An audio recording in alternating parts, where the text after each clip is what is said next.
বিসমিল্লাহির রহমানির রহিম।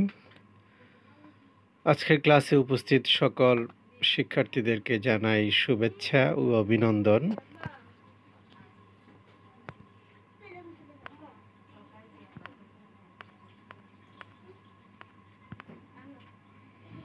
আমরা ক্লাসের শুরুতেই আজকের পাঠদানের কি বিষয় সেটা ইঙ্গিত দেওয়ার চেষ্টা করব।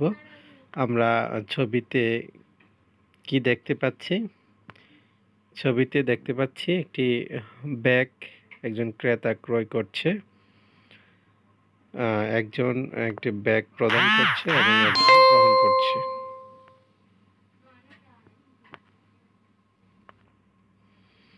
তাহলে এখানে দুটা জিনিস পাওয়া গেল, একজন ব্যক্তি গ্রহীতা, একজন দাতা।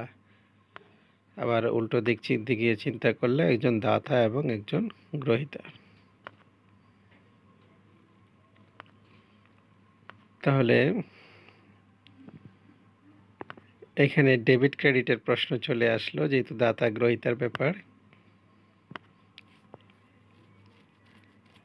এই বিষয়গুলো থেকে আমরা লক্ষ্য করলাম যে আজকের পাঠের বিষয়টা কি। তাহলে আজকের পাঠের বিষয় হচ্ছে যেহেতু দাতা গ্রহীতা এবং ডেবিট ক্রেডিট, এই দুটি বিষয় আমরা দেখলাম ছবিতে। সুতরাং বোঝা গেল যে আজকের পাঠদানের বিষয় হচ্ছে দুতরফা দাখিলা পদ্ধতির ধারণা। এই পাঠ শেষে শিক্ষার্থীরা যা জানতে পারবে: লেনদেনের দ্বৈত সত্তা নীতি ব্যাখ্যা করতে পারবে, দুতরফা দাখিলা পদ্ধতির ধারণা ও বৈশিষ্ট্য বর্ণনা করতে পারবে, দুতরফা দাখিলা পদ্ধতির সুবিধাসমূহ ব্যাখ্যা করতে পারবে, লেনদেনের সাথে জড়িত দুটি পক্ষ ডেবিট ও ক্রেডিট চিহ্নিত করতে পারবে।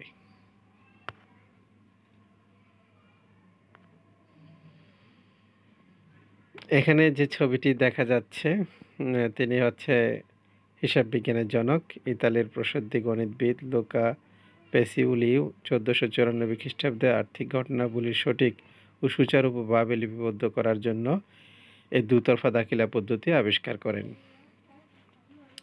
দুতরফা দাখিলা পদ্ধতি কাকে বলে? সঠিকভাবে হিসাব প্রণয়নের জন্য যে ব্যবস্থায় লেনদেনসমূহের দ্বৈত সত্তা যথাযথভাবে লিপিবদ্ধ করা হয় তাকে দুতরফা দাখিলা পদ্ধতি বলা হয়।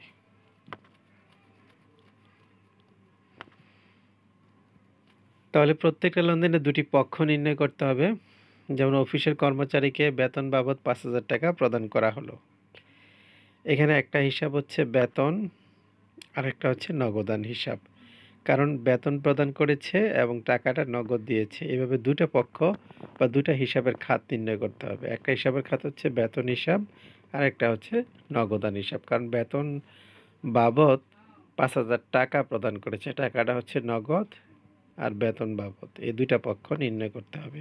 এভাবে প্রত্যেকটা লেনদেনে দুটি পক্ষ নির্ণয় করাটাই হচ্ছে দুতরফা দাখিলা পদ্ধতির মূল নীতি। দুতরফা দাখিলা পদ্ধতিতে কয়টি পক্ষ থাকে? হ্যাঁ, উত্তর সঠিক হয়েছে, দুটি পক্ষ থাকে। পক্ষ দুটি কি কি? ডেবিট ও ক্রেডিট। ডেবিট ক্রেডিট পক্ষ দুটির অঙ্কে মান কেমন? সমান হয়, অর্থাৎ ডেবিট পক্ষের মান ক্রেডিট পক্ষের মান সমান হবে। দুতরফা দাখিলা পদ্ধতির মূলনীতি বা বৈশিষ্ট্য নিয়ে আমরা এখন আলোচনা করব।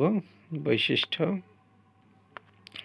প্রথম বৈশিষ্ট্য হচ্ছে দ্বৈত সত্তা, অর্থাৎ দুটি পক্ষ থাকবে যে দুটি পক্ষের মধ্যে তারা সত্ত্ব ত্যাগ করবে, অর্থাৎ আলাদা আলাদা সত্ত্বের অধিকারী দুইটি পক্ষ থাকবে। একটি পক্ষ দাতা ও অপর পক্ষ গ্রহীতা। ডেবিট ও ক্রেডিট, এটা একটা বৈশিষ্ট্য। সমান অঙ্কের আদান প্রদান, অর্থাৎ ডেবিট টাকা ক্রেডিট টাকার সমান হবে। সামগ্রিক ফলাফল, দ্বৈত সত্তাটা আমরা একটু ব্যাখ্যা করি। প্রতিটি লেনদেনে কমপক্ষে দুটি পক্ষ থাকবে, একটি পক্ষ ডেবিট, অন্য পক্ষকে ক্রেডিট করতে হবে। দাতা গ্রহীতা, প্রতিটা লেনদেনের সুবিধা গ্রহীতা গ্রহণকারী গ্রহীতা এবং সুবিধা প্রদানকারী দাতা হিসাবে কাজ করবে। ডেবিট ও ক্রেডিট, সুবিধা গ্রহণকারী ডেবিট সুবিধা প্রদানকারীকে ক্রেডিট হিসাবে কাজ করে। সমান অঙ্কের আদান প্রদান, প্রতিটা লেনদেনের ডেবিট ও ক্রেডিট টাকার সমান হয়।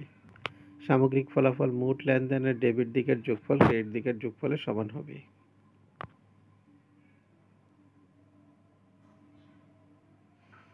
যৌথভাবে বা জোড়ায় বা দলীয়ভাবে কাজ করার জন্যে তোমাদের কিছু কাজ দিচ্ছি। যে দুতরফা দাখিলা পদ্ধতি লেনদেনে কিভাবে প্রভাব বিস্তার করে তার দুটি প্রভাব লিখো। লেনদেনগুলো দুতরফা দাখিলা পদ্ধতিতে কীভাবে প্রভাব বিস্তার করে তার দুটা প্রভাব লিখবে। তারপর দুতরফা দাখিলা পদ্ধতির সুবিধাসমূহ কী কী। 1 নম্বর হচ্ছে পরিপূর্ণ হিসাব সংরক্ষণ করে, অর্থাৎ দুতরফা দাখিলা পদ্ধতিতে হিসাবের পরিপূর্ণ হিসাবটাই সংরক্ষণ করে। লাভ লোকসান হিসাব নিরূপণ করা যায়, গাণিতিক শুদ্ধতা যাচাইয়ে সহায়তা প্রদান করে, আর্থিক অবস্থা নিরূপণের সুবিধা, ব্যয় নিয়ন্ত্রণের সুবিধা। এ পদ্ধতি সহজে প্রয়োগ করা যায়, সঠিক কর নির্ধারণে সহায়তা প্রদান করে।